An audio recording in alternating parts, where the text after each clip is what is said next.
I believe that the first priority battle for walking in the victorious Christian life, in the promised life, is the battle of faith versus self-will.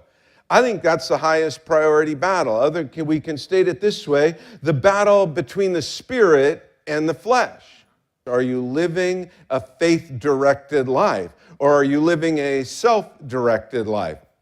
You can't begin walking in the promised life until you make that decision and until you make the move from self-directed to faith-directed. Are you being led by the Spirit, or are you being led by the flesh? And we know that even for Christians, this is a day-by-day event, right? Sometimes a moment-by-moment event. Was that the Spirit or was that the flesh? The first priority battle before you really begin walking in the promised life is to make these decisions.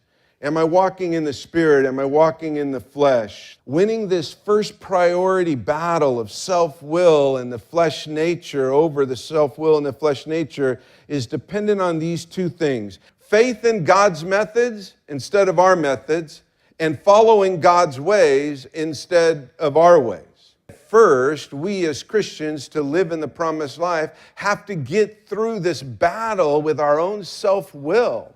This battle of doing things our own way, of walking in the flesh. And if we will conquer that or learn how to conquer that, then we can continually conquer it and walk by faith and walk in the Spirit. And when we do that, we can accomplish anything God sets us out to.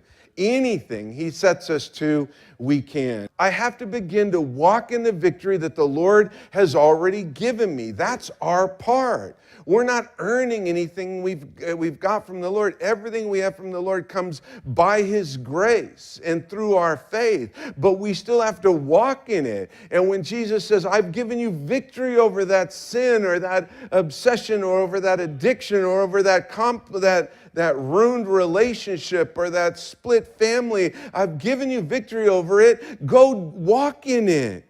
You already have the victory, but you still have to walk. We win the battle by faith in God's methods and by following God's ways.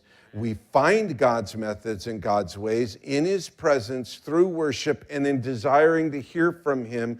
And then when we hear His methods in His Word primarily, but in His Word and by His Spirit, we hear His methods, we have faith in those. Not faith in our own opinions or our own thoughts, but faith in God's methods. And then we follow His ways and we keep following. We never cry out and say, Lord, I'm in so much trouble. What I need is your presence. We say, Lord, tell me what to do.